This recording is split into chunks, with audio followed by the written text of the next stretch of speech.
Ele é desembargador federal do trabalho. Nós temos muita honra ali no Paraná de ter o Dr. Sérgio Murilo como desembargador, porque ele é um representante da advocacia, ele entrou pelo 5º Constitucional, representa muito bem a OAB, com o trabalho que ele desempenha, com muita ética, com muito conhecimento, com muita responsabilidade. Isso valoriza a advocacia e enriquece a magistratura. O tema que ele vai abordar está dentro desse enfoque da nova sentença e, sem mais delongas, passo a palavra ao Dr. Sérgio Murilo. Me dirijo aos senhores e senhoras da plateia. Eu me dirijo então aos senhores e senhoras da plateia que gentilmente atenderam a esse convite para que respondêssemos às questões postas no seminário que se repete no estado todo. São assuntos que nos atingirão pessoalmente, diretamente aos advogados, aos magistrados, e nada melhor do que a oportunidade que a gente possa discutir isso, se apropriando da ideia do outro, se convertendo a ideia do outro, sendo instado a pensar como o outro, porque seremos nós que trataremos disso. E seremos nós aqui em Londrina, seremos nós em Maringá, seremos nós em Cascavel, enfim, seremos todos nós que trataremos de resolver esse problema, porque é no nosso cotidiano que as coisas se apresentaram. Então eu quero então saudá-los e agradecer a delicadeza da presença dos senhores.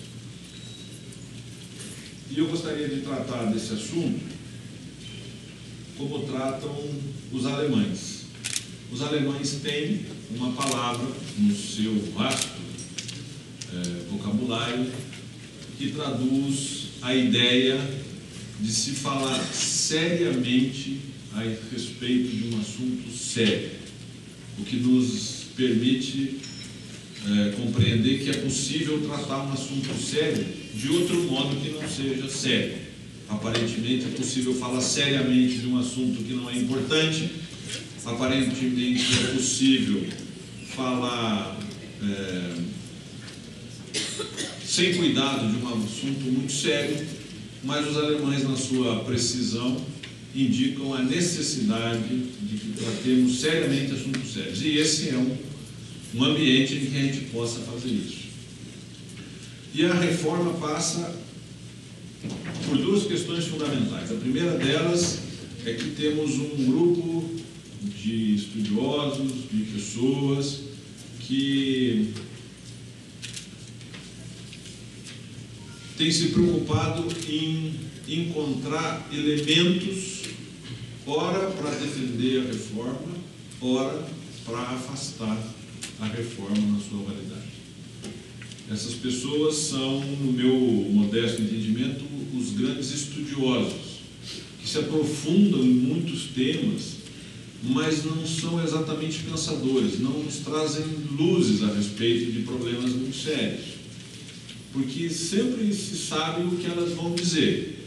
Vão dizer a mesma coisa com um pouco mais de profundidade, vão dizer a mesma coisa com algum acréscimo, mas não provocam nas nossas mentes a disposição de refletir e de nos surpreender, como fez hoje de manhã todos aqueles aqui que palestraram, mas o doutor Renato, não é? Sindicalista, professor, advogado, e nos trouxe uma percepção absolutamente diferente daquela que esperávamos que ele trouxesse, talvez por um estereótipo ou coisa parecida, e é muito comum nessa quadra que estamos vivendo. Então, é preciso que a gente trate de um assunto e de um argumento que foi muito pensado e que é muito utilizado, que é a ideia do não retrocesso social. A ideia do não retrocesso social começa na Alemanha, na década de 70, quando da necessidade da reforma dos benefícios sociais se impunha por conta da crise que se instalava no mundo. E naquele ambiente se discutia a necessidade de se reduzir o número de benefícios sociais que a população recebia naquele momento em que algumas pessoas chamavam a Europa do playground, né, do mundo, quando tudo funcionava muito bem, quando o Estado social europeu permitia uma vida boa e digna para todos os seus cidadãos. Naquele momento foi preciso construir uma tese jurídica que garantissem todas essas conquistas sociais, porque elas não constavam expressamente dos textos, principalmente da Constituição. Os direitos e garantias que foram concedidos aos trabalhadores, os direitos e garantias sociais que foram concedidos na Alemanha, não faziam parte de um rol documentado na norma posta. E aí era preciso construir uma solução teórica que justificasse a existência dessa ideia de que, se chegamos a um certo patamar civilizatório, dele não devemos retroceder. Isso falava direto à ideia.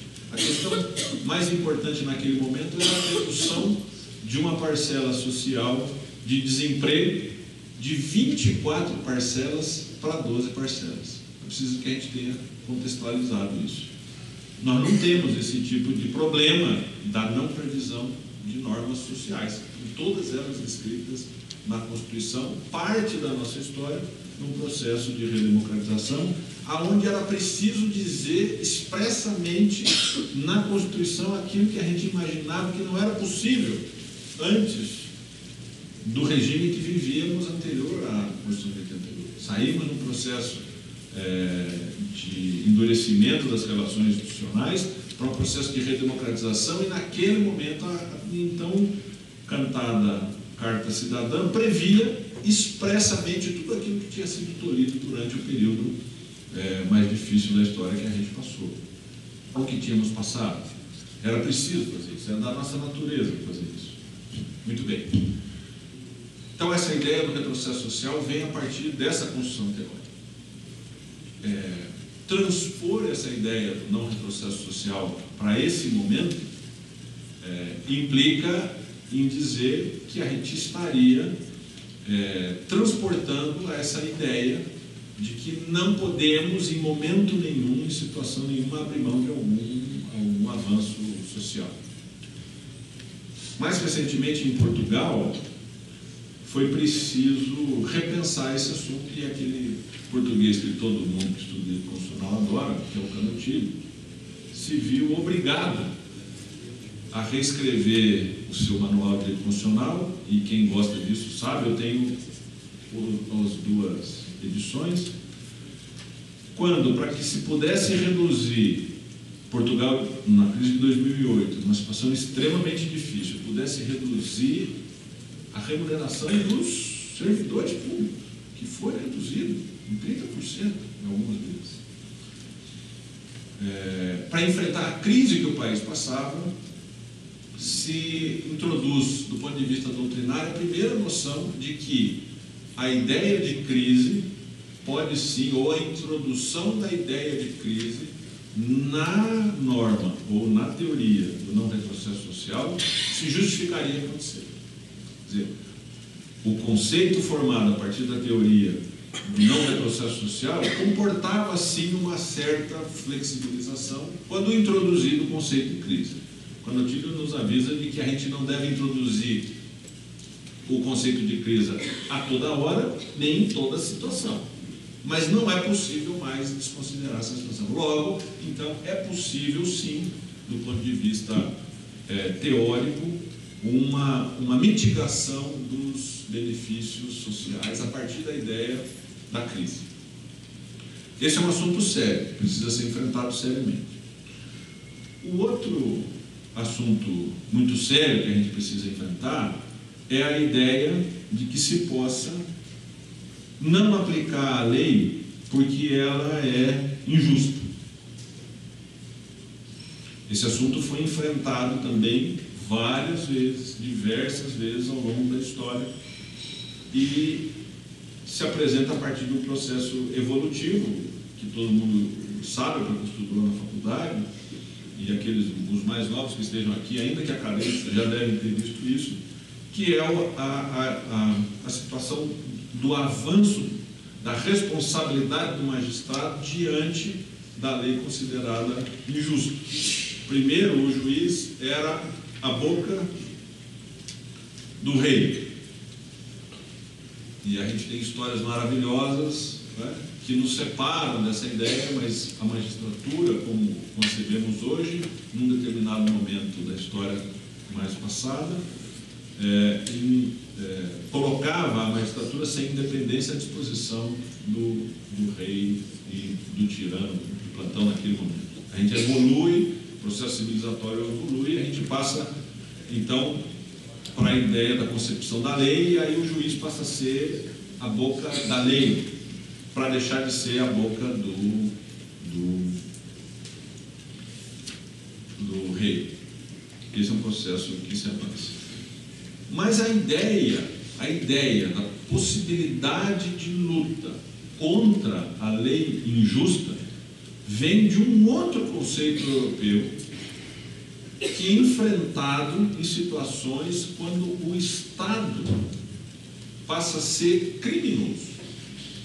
E a partir dessa ideia, é fácil perceber do que eu estou falando, quando a gente tem a ideia do nazismo, porque, vou relembrar também uma outra lição que todo mundo teve aqui, alguns de nós, com o professor Faoro, né, na faculdade na gloriosa faculdade de Direito de Londrina, e em que ele nos falava a respeito de Kelsen, que Kelsen dizia o seguinte: olha, a lei posta é o assunto dos juristas, a justiça não é assunto dos juristas. A lei justa ou injusta não guarda relação com o texto posto, porque é a partir da própria lei que se faz a sua aplicação.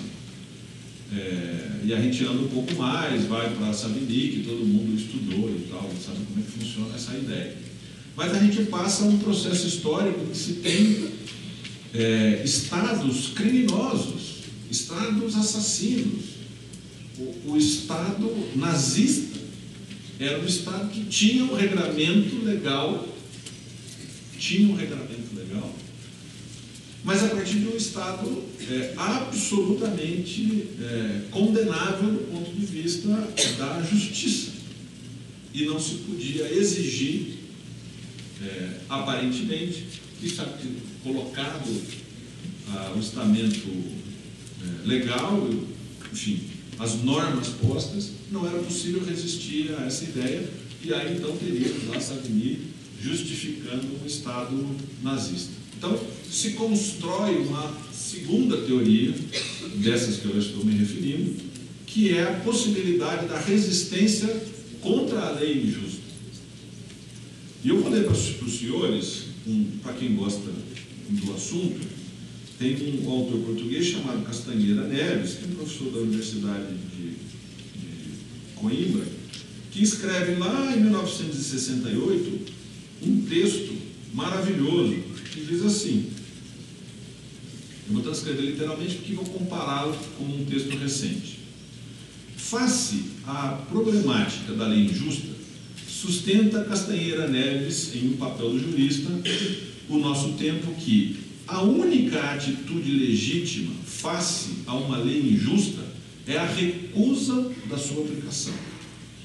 Partilhando de tal atitude, a recusa já insurgiria recruc, né, para quem a lei injusta não pertence ao direito. E a mesma antijuridicidade, denunciada novamente por Castanheira Neves, destarte num outro ensaio, o da Justiça do Direito, postulando que, aspas, a lei só vincula juridicamente se e enquanto nela se puder ver a expressão autêntica do direito. A lei injusta faz surgir no jurista, mormente no julgador, o poder e o dever de decidir contra a lei. Esse é um argumento fortíssimo, mas esse é um argumento histórico, em que naquele momento Castanheira Neves vivia o auge da opressão, que terminaria no dia 25 de dezembro de 75 com a Revolução dos Cravos em Portugal. O que ele estava lutando aqui, Castanheira Neves, era contra o fascismo. Era contra a possibilidade do Estado assassino ou do Estado criminoso perseguir as pessoas pelos seus pela vontade daquele que decidia quem deveria ficar em pé ou não, por aquele que decidia quais eram os rumos que a vida das pessoas deveria seguir. Será que são dessas coisas que nós estamos falando? Será que esses argumentos que foram usados tanto na década de 70, na Alemanha, não retrocesso social, será que a ideia do Estado, a ideia de que o jurista e o juiz e o advogado devem lutar contra a lei injusta, se refere a um Estado assassino? A gente tem visto gente séria falando coisa séria como se fosse séria, mas não é sério. Eu vou ler para vocês um texto que eu recebi, em que poderia ser atribuído ao Castanheira Neves, que diz a respeito de uma certa posição a partir da norma posta. E diz assim o texto: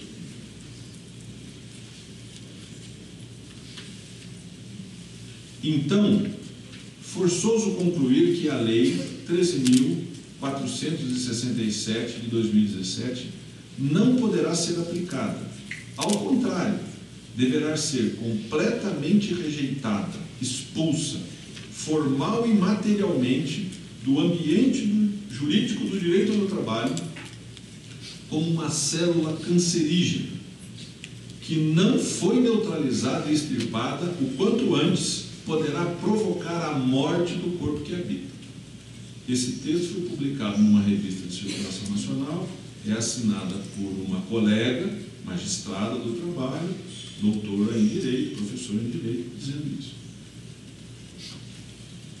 Dá para encaixar a teoria da resistência à lei injusta construída diante de um Estado assassino? Usar essa teoria? É sincero? É adequado usar essa teoria para resistir a essa norma que está posta? É adequado, é sincero usar a teoria do não retrocesso social como justificativa de não se aplicar a lei posta? Se essas teorias foram construídas em momentos históricos específicos e distintos, é com essa provocação que me tomou a metade do tempo, né? Que me sobrou para falar a outra metade do tempo, o que me compete responder a respeito das perguntas que eu deveria responder. Se teremos uma nova sentença, a fixação de critérios de interpretação. Muito bem. Eu não desconsidero a ideia de que a lei seja injusta. Eu só fico me perguntando que ela é injusta a partir de qual referencial. Se eu não consigo retomá-la a partir de um referencial, vou usar uma referência que existe como a lei posta. A própria lei está estabelecida. Me refiro especificamente à Lei 13.189 de 2015, que criou o programa do emprego seguro, do seguro-emprego, e que permitiu que empresas reduzissem salário e jornada em 30% dos seus empregados, o que me parece que é um retrocesso social, o que me parece ser a precarização do trabalho, o que me parece ser a precarização do trabalhador, porque esses 30% que são retirados pela empresa só serão retribuídos em até a metade, isso calculado a partir do salário do empregado, em até um máximo de prestação de 65% do valor que o seguro-desemprego paga. Ou seja, o empregado que tenha 30% do seu salário reduzido e da sua jornada reduzida, da sua capacidade de ganho, porque a empresa retirou dele, só receberá por esse valor o equivalente em até 65% da parcela do seguro-desemprego. Essa lei é de 2015 e está em plena vigência. E contra essa lei, eu procurei textos que deviam me dizer assim: essa lei é uma lei de retrocesso social, essa lei é feita por um Estado usurpador, e não consegui encontrar texto disso. Eu não estou aqui a defender lado A ou lado B, ou os vermelhos e os azuis, ou a esquerda e a direita. Estou aqui a insistir que os senhores discutam seriamente um assunto sério e não se percam em discussões que não correspondam a situações que nos devam levar a apreciar o que está posto. Muito bem. Na análise que se trata especificamente da lei da reforma trabalhista, eu tive a oportunidade de identificar, por um critério absolutamente pessoal, 71 textos de artigos e parágrafos em que não se permite do julgador uma outra decisão senão aquela prevista na lei. 71. Algumas dessas expressões chegam a dizer o seguinte: é lícito, barará, barará, barará, ou é ilícito, barará, barará. Eu nunca vi um texto legal se referir a si próprio dizendo que é lícito ou que é ilícito, a ponto de obrigar o magistrado a ter um comportamento. Paulo, faz uma fileira para alcançar aquele olho de série lá. Então a gente tem ali na tela, e eu vou passar algumas delas para a gente poder ver dentro do tempo que me permite. Então, do que é que está dizendo o Sérgio? Não caracteriza grupo econômico a mera identidade dos sócios, sendo necessárias para a configuração do grupo a demonstração do interesse integrado, a efetivação da comunhão de interesse e o atual conjunto das empresas. Não caracteriza grupo integrado, ou seja, não permite que o magistrado, curiosamente, tenha qualquer nível de discernimento ou de possibilidade de decisão contrária. É expresso no direito. É bem verdade que parte significativa da reforma foi construída a partir do confronto de direitos e interpretações que foram feitos pela jurisprudência sem a necessária amparo legal, senão a partir de princípios. Ou seja, a jurisprudência interpretou situações fáticas a partir de princípios e a ela gerou a interpretação da lei atual com a sua ampliação, sem o efetivo lastro do texto legal, não digo da norma, mas do texto legal. Esse é um caso desse, esse é um caso típico. E a gente tem lá a caracterização expressa, ou seja, é um confronto. Né? Eu ouvi a expressão, parece uma vingança. Né? Parece uma vingança. Mas é uma situação que nos permite produzir. Mas isso é um fato claro. E a esses exemplos se somam outros 72 exemplos que estão por mim destacados, e evidentemente não terei tempo de tratar cada um deles, porque os senhores poderão encontrá-los. Mas ele diz assim, lá o parágrafo 2º do artigo 4º: por não se caracterizar tempo à disposição do empregador, não será computado no período extraordinário que preceder a jornada normal, ainda que ultrapasse o limite de 5 minutos previsto no artigo 50 do CLT, quando o empregado por escolha própria, buscar proteção em caso de segurança. Você está dizendo o seguinte: não pode um juiz considerar esse tempo que o empregado ficou lá dentro. Isso é o quê? Isso é uma resposta de um texto legal a fatos interpretados à lei de princípios que a jurisprudência construiu como sendo norma geradora de encargo.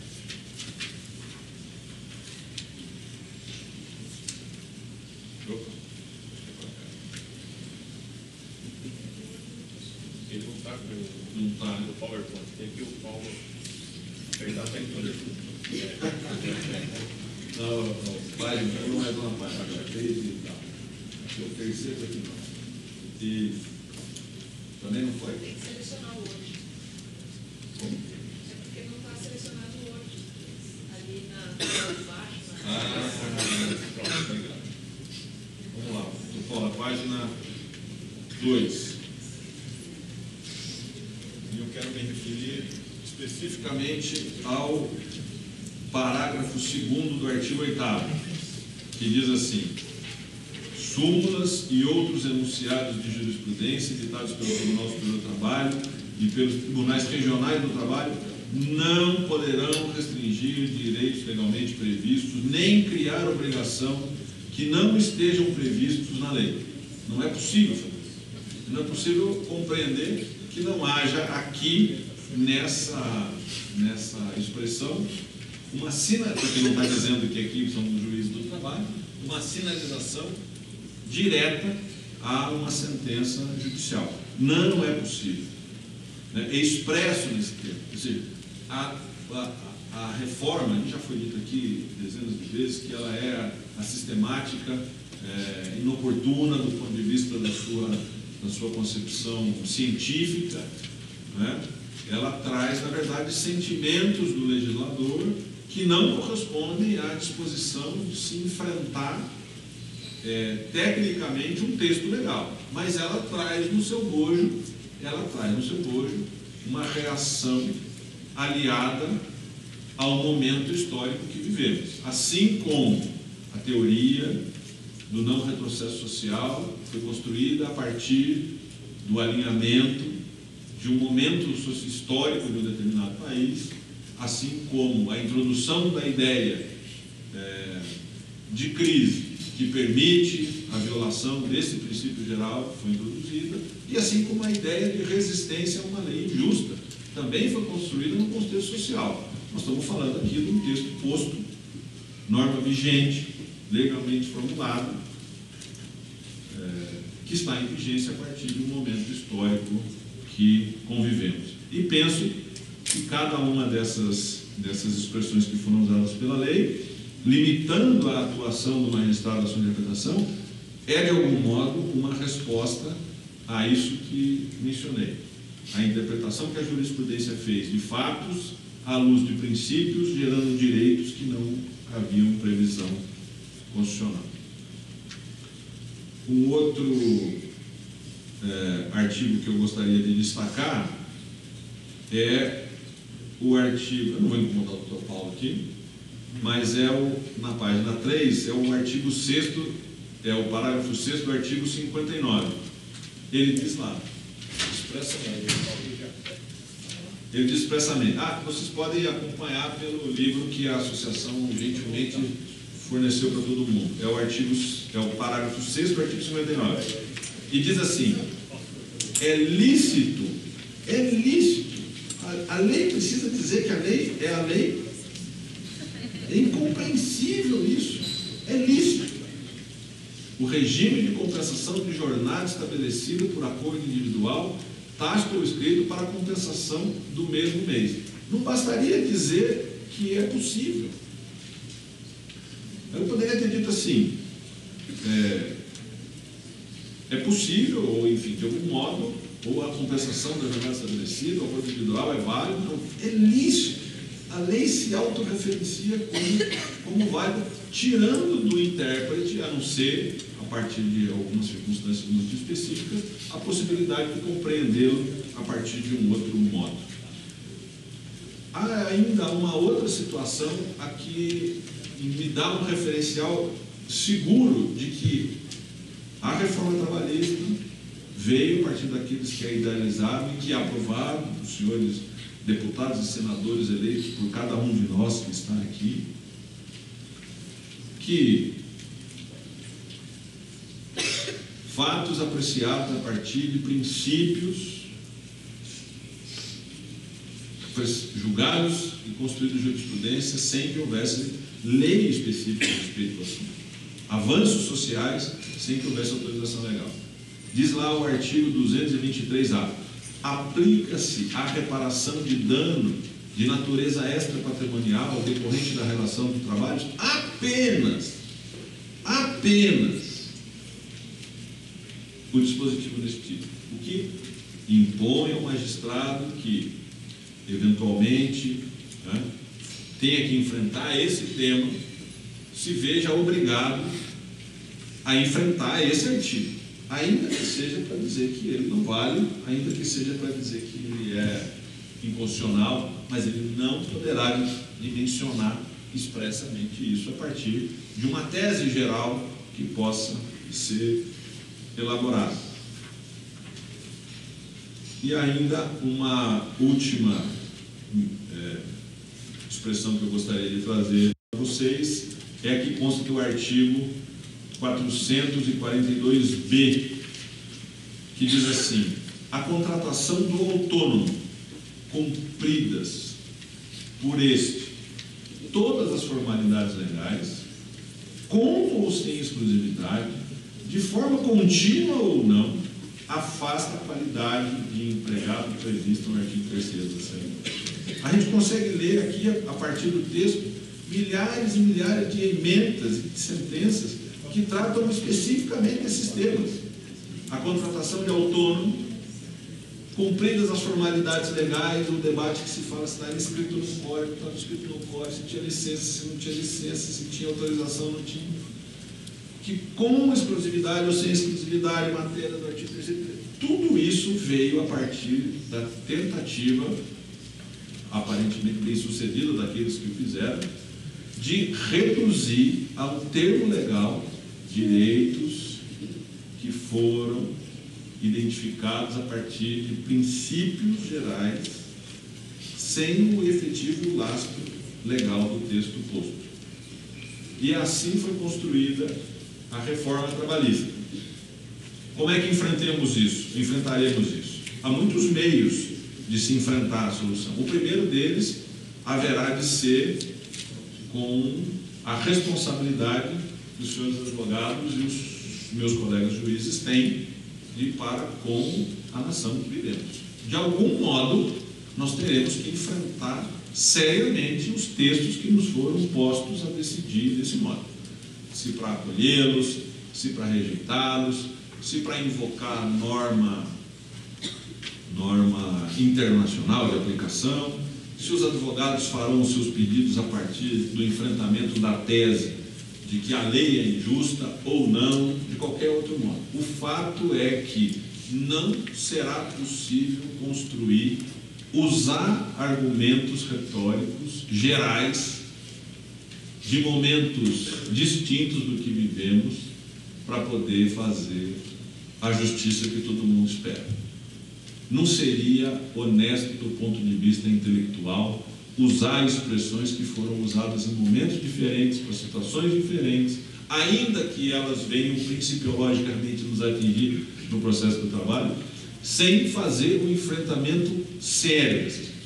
Eu não estou dizendo que a norma é constitucional, muito pelo contrário, eu acho que algumas situações aqui são, enfim, incrivelmente decepcionantes, né?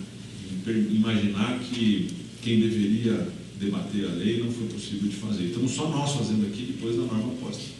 Mas não é isso que importa. O que importa é que a gente tenha condição de tratar desse assunto com coerência. Não dá para dizer que a lei não vale para honorário de sucumbência, mas vale para receber os honorários do reclamante. Não dá para fazer isso. Nós vamos precisar ser um pouco mais sério no debate desse assunto. Muito obrigado.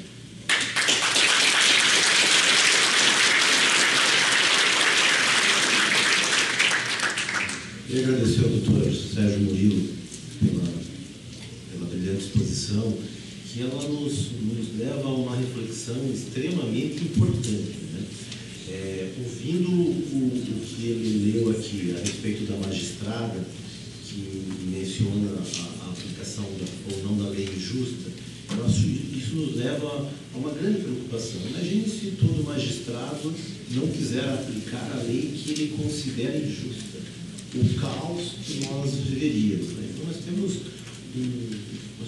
um respeito às instituições, aos canais democráticos e às instituições principalmente que nós vivemos. Então, se a lei ela tem problemas, nós temos o Supremo Tribunal Federal para verificar isso.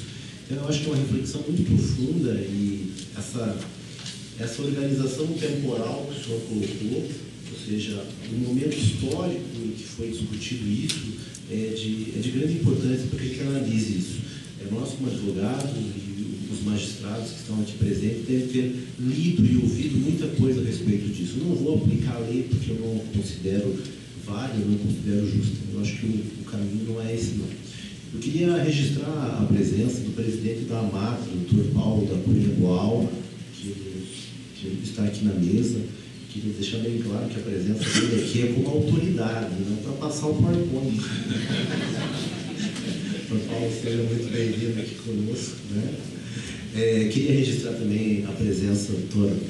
Alberto Paulo Machado, que acabou de chegar, né? nosso amigo, colega, ex-presidente da OAB. E, dando sequência, então, aos trabalhos desse início de tarde, eu gostaria de chamar aqui o colega Mário Sérgio Dias Xavier, que é advogado, militante, professor, ministrado cursos no estrito senso da Universidade Estadual de Londrina, também foi ou ainda é professor da Escola da Advocacia, foi professor da Escola da Advocacia e que vai fazer uma análise da advocacia sobre esse tema bastante importante que nós temos aqui a partir de agora. Doutor, a palavra é sua. Obrigado. Doutor Sérgio da Rocha Pombo, presidente da Associação dos Advogados Trabalhistas Paraná. Doutor Sérgio Rodrigues Lemos, presidente da 6ª turma do Conselho Tribunal Regional do Trabalho da Ana Geu. Doutor Paulo da Cunha Boal, presidente da AMATER. Doutor Eliton Araújo Carneiro, presidente da OAB, subseção de Londrina, da Ordem dos Advogados do Brasil. Cumprimento todos os colegas e amigos advogados, magistrados e operadores do direito aqui presentes. Antes de efetivamente começar, eu queria fazer aqui um relato, porque compartilhar o painel com o Dr. Sérgio Murilo não só é um desafio muito grande pela envergadura jurídica que ele possui, mas também é um privilégio, uma honra. Para quem não frequenta o tribunal em Curitiba, saiba que o Dr. Sérgio Murilo é um dos desembargadores que melhor recebem advogado em gabinete para tratar com seriedade sobre processos, discutir processos. E até nas sessões da turma que preside, ele é atento às sustentações orais dos advogados, tanto que mesmo, às vezes, sem terceiro voto, se interessa pela discussão, pede vista regimental, o que mostra o extremo comprometimento que tem com a qualidade da prestação jurisdicional. Então, muito obrigado pela oportunidade. Mas não vamos escutar o tempo do senhor, não. Não, na verdade, eu estou usando o método do Renato para esticar e pedir as perguntas. Pois bem, eu queria falar sobre uma visão pragmática dessa nova sentença, desse novo processo de trabalho aí que se avizinha, dia 13 de novembro, e teremos vida nova. Mas antes, algumas coisas aí que o Dr. Sérgio Murilo e o Dr. Francisco Emel falaram me chamaram a atenção, e eu queria mencionar nesse estado criminoso, no nazismo foi feita referência, teve o sequestro de Adolf Eichmann, em Buenos Aires. Foi o segundo maior julgamento de um criminoso nazista depois do Tribunal de Nuremberg. Ele foi sequestrado na Argentina, em Buenos Aires, sem o governo argentino ter conhecimento, e foi levado para o julgamento em Jerusalém. E lá, tratado como criminoso que era, ele se defendeu da seguinte forma: ora, eu sou apenas um funcionário público. Eu não tenho ódio contra judeus, eu nunca matei um judeu, a minha função é logística. Eu encaminhava para cada campo de concentração os judeus. Então, eu não cometi nenhum crime porque a legislação posta, embora injusta, era que eu tinha que cumprir. Pelo contrário, se eu não cumprisse, eu seria punido. E se a Alemanha tivesse ganhado a guerra, eu talvez estivesse sendo jogado lá em Berlim, por não ter cumprido a legislação. Então, essa questão de norma justa ou norma injusta, é verdade que o cenário que hoje vivemos é totalmente diferente, mas a resistência, às vezes, a normas, de uma forma técnica e não de uma forma ideológica ou política, Às vezes é importante. Nós tivemos a dificuldade no processo de trabalho. O processo de trabalho sempre parece ser a parte feia, o menino feio do direito. Enquanto o Código de Processo Civil e o Código de Processo Civil passaram por discussões intensas por longo período e foram lançados livros novos, códigos novos por inteiro, né? Trazendo um novo ordenamento jurídico e, em regra, positivando aquilo que a jurisprudência entendia como correto. Aqui foi totalmente o contrário, foi feito no fogadilho. A crítica da CLT de 1943, que era o texto de 1943, embora tenha sido mudado ao longo do tempo inúmeras vezes, foi novamente mudado, não fizeram um código novo, fizeram um retalho no código antigo, na CLT antiga. Melhor seria feito, então, já que, isso eu escutei do Dr. Alberto de Paula Machado, há um vício na legislação trabalhista desde o início. Ela foi concebida por uma ideologia e todas as mudanças acompanhavam a ideologia política do momento. E é o que foi feito agora, né? Não houve uma discussão técnica sobre o que é, o que não é, se é avanço social, se não é avanço social. Simplesmente falaram, olha, nós precisamos disso para solucionar ou refrear muito o processo com base em estatísticas que a gente nem sabe se realmente é uma fonte fidedigna. Mas o fato é que houve esse engessamento que o Dr. Sérgio Murilo falou. Por quê? Porque a norma veio. Qual que é o problema que a Justiça do Trabalho está causando em regra no empregador? Então veio aqui o parágrafo 6º, que estava na outra tela. O parágrafo 6º dizendo, olha, é lícito o acordo de compensação dessa forma. Ou não configura vínculo de emprego se acontecer isso ou aquilo, como é o trabalho do autônomo. Parece que, para tirar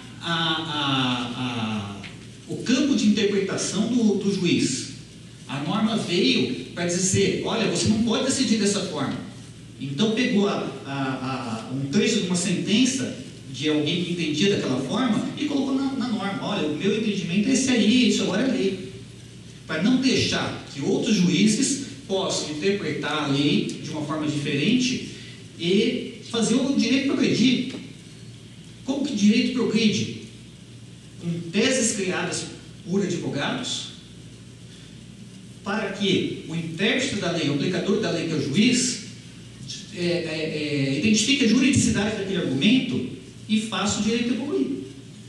Se a lei vem posta, não pode, não deve, não configura, o que sobra? A não ser uma forma mecânica de dizer, olha, você fez aquilo que não está na lei. Porque interpretação, evolução do direito, com isso aqui vai acabar.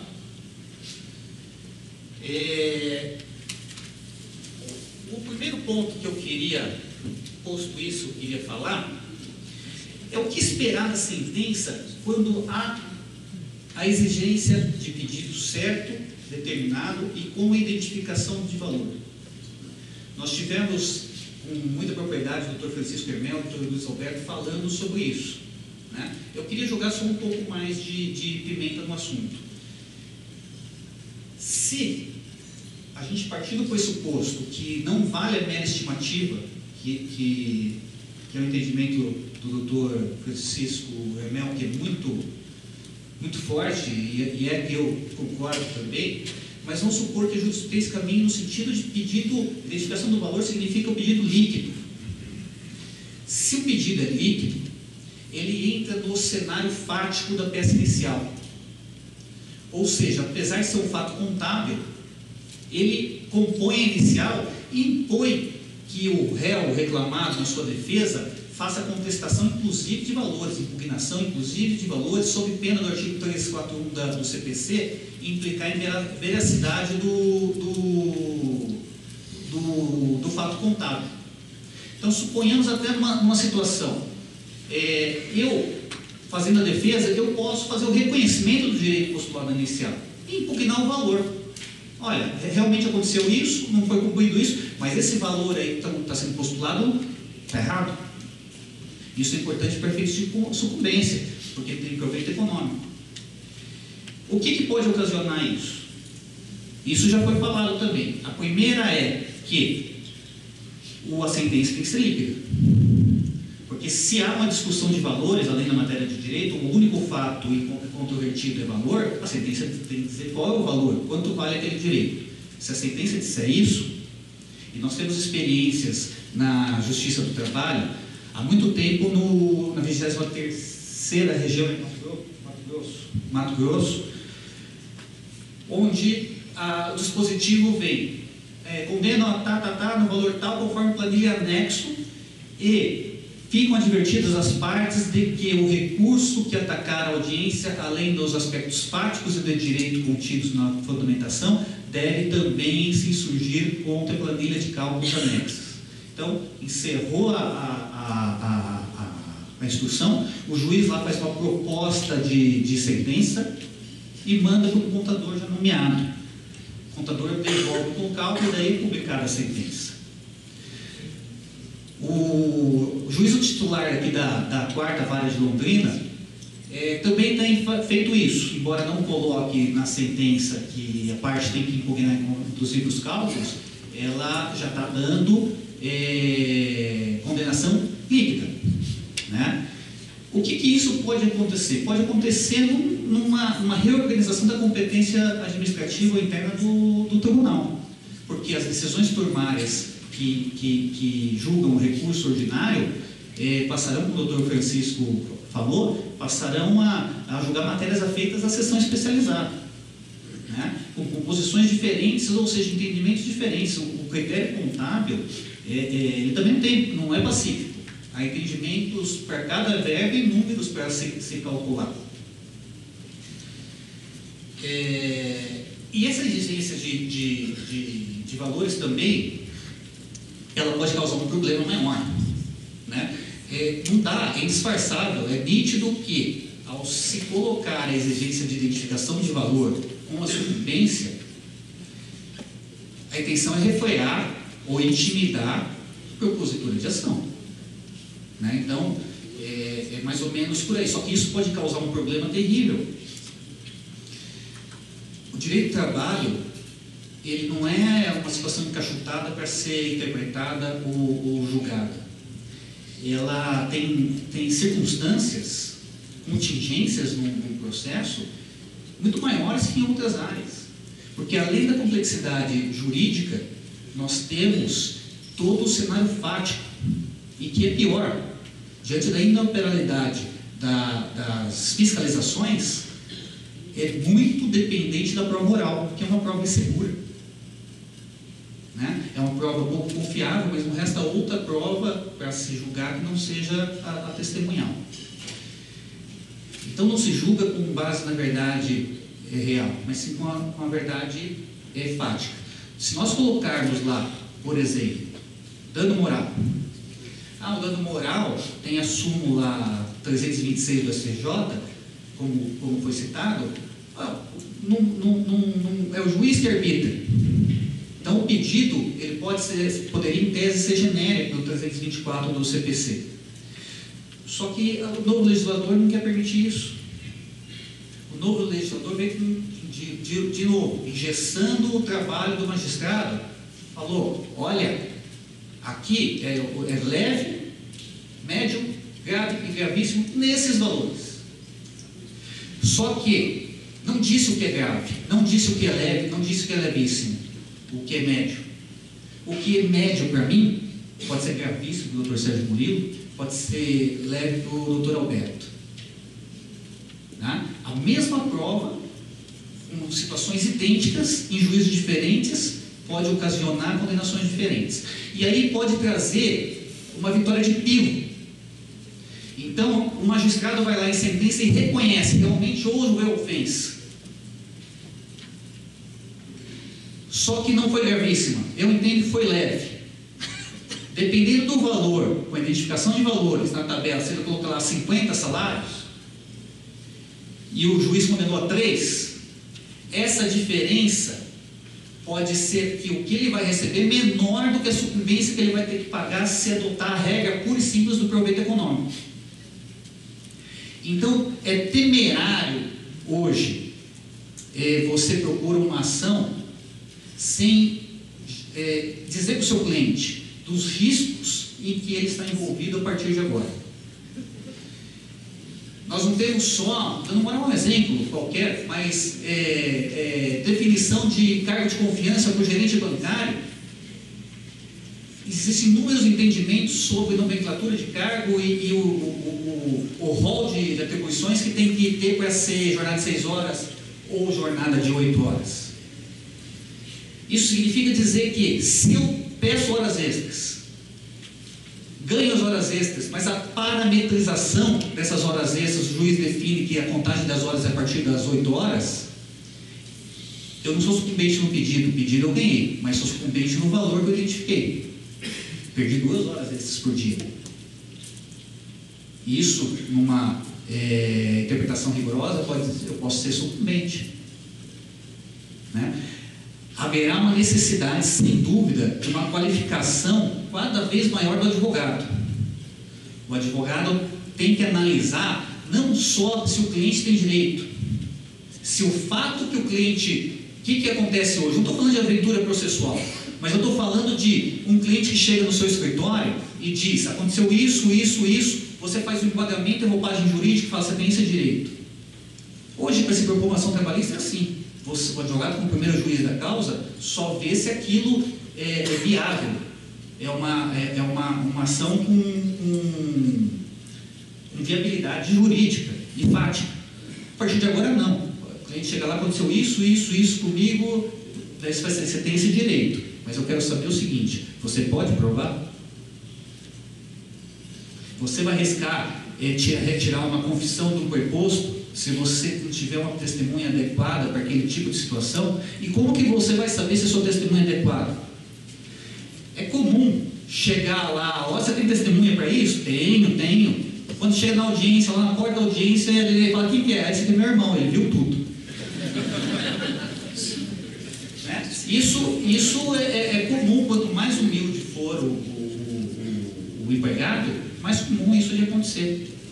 Então causa bastante preocupação nesse sentido.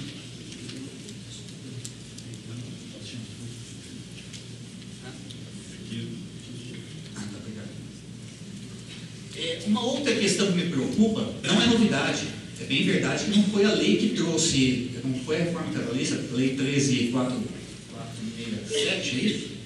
Não foi ela que trouxe, que o CPC já tinha. É a mitigação dos efeitos da revelia. Agora está na legislação trabalhista também. É o tal do inverossímil. Quer dizer, verossímil não quer dizer que não aconteceu, não quer dizer que não seja verdade. Inverossímil, segundo a Aurélia, é aquele difícil de acreditar. Tá? Então, agora que isso está na legislação trabalhista, no caso de uma revelia, falta de defesa, o advogado reclamante vai insistir na produção de provas por medo de entender que o juiz possa identificar ali que é inverossímil. Não, eu quero produzir prova, é revelia, mas eu preciso, porque se Vossa Excelência entender que é inverossímil, eu perco. Né? A lei não diz o que é inverossímil. É uma impossibilidade física, tá em 2 lugares ao mesmo tempo, é uma jornada acima de tal horário, porque a pessoa não vai ter condições físicas de permanecer naquela jornada. A lei tinha que dizer, porque ela diz que existe a possibilidade do inverossímil. Né? Inverossímil não existiu, é difícil de acreditar. Isso vai fazer com que se retire o direito. Às vezes a verdade real fica escondida, porque o juiz entendeu que aquilo é difícil de acreditar. Difícil de acreditar não quer dizer que é mentira. E outra, por princípio de paridade entre as partes, e mais, por princípio de isonomia, até previsto no artigo 7º do CPC, que trouxe para a legislação processual norma constitucional. E se for o contrário? A nova CLT e o CPC não diz isso. Se for ao contrário, o reclamante faltou na audiência de instrução, tem a pena de confissão ficta para ele, e se o juiz pode chegar à sentença e falar assim: não, a a confissão ficta, mas é inverossímil a tese de defesa. E aí? A legislação não contempla isso. Será que o juiz vai ter liberdade para agir dessa forma?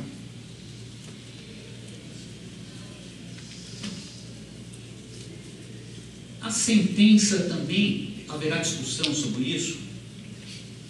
Isso é importante. Essas questões processuais, como vai ter uma alteração brusca, e a gente já viu nos outros painéis aí o tamanho da controvérsia que vai ter, por questão de segurança jurídica, o TST deveria fazer, como o doutor Francisco disse, vir com uma instrução normativa e falar: isso é assim, a sucumbência é assim, tudo que está meio aí não muito claro, esclarecer, para dar segurança jurídica, segurança processual para as partes, para os juízes, para os operadores de direito.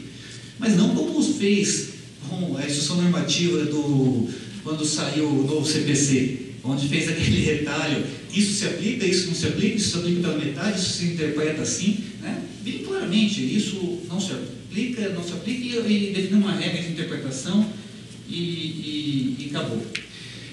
A sentença com relação ao tempo é uma situação também que pode ter discussão. Discussão até, eu acho difícil de passar, mas uma discussão honesta, que é o seguinte: fato gerador.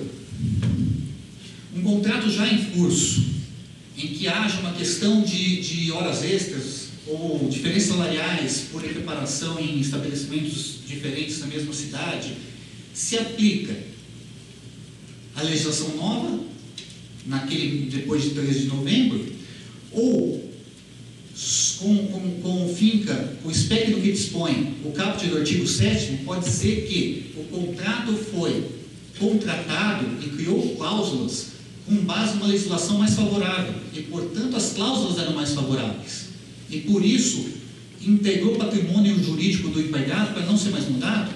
A nova lei se aplicaria a só contratos novos ou não?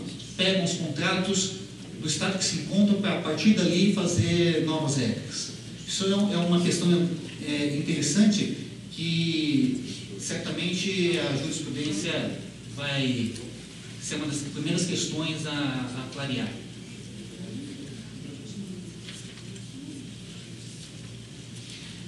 E só para...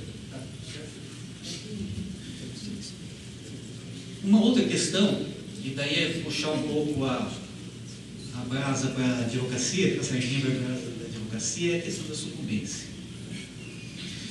Nós temos, primeira questão, tempo, na sentença, tempo de aplicação. Isso há uma discussão na doutrina que diz que, como espécie de despesa processual, se aplica imediatamente os processos conforme o estado que se encontra. Outras dizem que é heterópica, ou seja, ela é híbrida, é uma verba de natureza híbrida, porque ela é decorrente do ônus processual, mas também é indicativo de remuneração alimentar do advogado, portanto ela teria uma natureza também material. O que faz essas discussões teóricas aí mudam no dia a dia? A questão é, o STJ, ele defende a teoria da separação dos atos e diz, com base no artigo 14 lá do CPC, que os honorários se aplicam imediatamente. Mas diz que o fato gerador dos honorários de sucumbência é a sentença. Então, os honorários pegariam todos os processos não sentenciados e se aplicaria, na época da sentença, qualquer legislação em vigor. Mas existe também uma corrente muito forte, não no STJ, mas entre doutrinadores, no seguinte sentido, de que o fato gerador da sentença não é dos honorários de sucumbência, não é a sentença. O fato gerador dos honorários de sucumbência é, na verdade, o próprio ajuizamento da ação. Porque a partir do momento que se ajuiza uma ação, alguma das partes vai ser sucumbência, ou vai ter sucumbência reducida. A sentença meramente faz o arbitramento e a divisão da sucumbência, mas ela não cria. criação nasceu com o ajuizamento da ação. Isso muda tudo, porque as ações ajuizadas antes de 13 de novembro não teria sucumbência. As ações ajuizadas depois de 13 de novembro teriam sucumbência. Então muda a questão do STJ, né? Também esperaremos para ver como que a magistratura vai encarar isso, porque no final das contas, quem vai pacificar tudo isso são os juízes, os desembargadores, que paulatinamente com as decisões vão definindo o que, e esperamos que a gente passe por essa insegurança jurídica de forma bem rápida. Outra questão com relação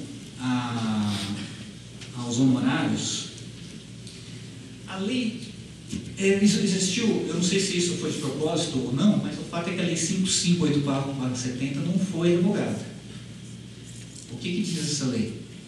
A lei diz que são devidos honorários assistenciais à entidade sindical que der assistência em processo para o reclamante.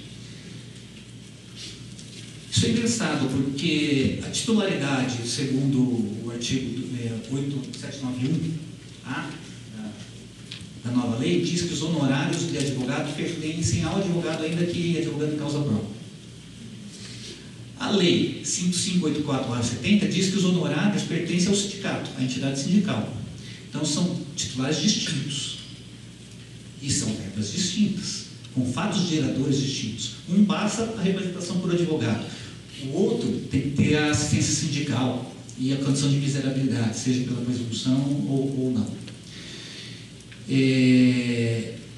O que faz o magistrado quando for dar sentença? Se o advogado entrou com ação e o sindicato prestou assistência, ele vai arbitrar honorários de advogado e honorários assistenciais? São créditos diferentes, com credores diferentes. E a lei não foi revogada, a lei 5584 nessa parte. O que acontecerá? Haverá uma onerosidade maior no processo. Será que isso foi pensado? O problema de fazer legislação no afogadilho é isso. Você quer arrumar as coisas, mas sempre sobra alguma coisa de rabo para fora. E, discordando um pouco do Dr. Luiz Alberto, com relação à aplicação do CPC. Não há incompatibilidade entre o artigo 85 do CPC e o artigo 791A da CLT. A CLT restringe o percentual de honorários a 5% a 15%. Mas não trata especificamente do que é cabível esse tipo de honorários. E se você pegar o CPC, o artigo 85, parágrafo 1º e 11º, vai dizer o seguinte: que honorários de advogado são cabíveis na fase cognitiva do feito, no cumprimento da sentença, nos embargos de execução e em recursos interpostos. É claramente o foco, a intenção do legislador nesse sentido foi de refrear o tamanho do processo, a longevidade do processo, para a pessoa pensar duas vezes antes de recorrer, sabendo que vai ter um ônus maior que simplesmente pagamento de custas. E eu digo, além da omissão da CLT, a gente aplicaria diretamente o 769 da CLT, eu digo que não há incompatibilidade, porque o próprio processo do trabalho cuidou de arbitrar custas na fase de execução. Para embargar a execução, para gravar de petição, tem custas. Né? Então, não vejo incompatibilidade. Então, nós teremos aí também uma discussão muito grande sobre esses temas. E só para encerrar, são as novas sentenças. Nós temos procedimento de jurisdição voluntária. Os acordos extrajudiciais agora são homologados, coisa que na prática às vezes acontecia aí meio escondido. As partes, não existia o litígio de fato, mas por segurança jurídica levavam uma situação para ser homologada na justiça. E tinha lá, acho que nunca chegou a ser aplicado, a homologação com o penal do Purícola. tinha na Constituição. Também era para dar segurança, porque naquela época não tinha a prescrição do currículo que é hoje, limitada a 5 anos. A questão é que o juiz deve ter na sentença que homologar o acordo muita cautela para que ele não sirva de instrumento de fraude. Isso é um ponto. O segundo ponto é que, embora a nova lei não diga, se a gente aplicar por analogia o 831 da CLT para acordos judiciais, a decisão que homologa o acordo é irrecorrível. E se pegar a súmula, se não me engano, 259 do TST, nós vamos dizer que só a apuração decisória a gente vai conseguir desfazer um acordo homologado em juízo, ainda que o acordo seja extrajudicial. De outra parte, a nova lei diz que os efeitos terão a eficácia será após o trânsito do julgado. Isso indica que haverá um prazo para recurso no caso de não homologação. Então, não homologou, existe em tese o recurso. Homologou, decisão irrecorrível. Era o que continha. Eu agradeço a atenção e a paciência de todos e fico à disposição agradecendo a Ordem dos Advogados do Brasil, ao TRT na 9ª Região, a AMATRA e a Associação dos Advogados Trabalhistas pela oportunidade. Muito obrigado.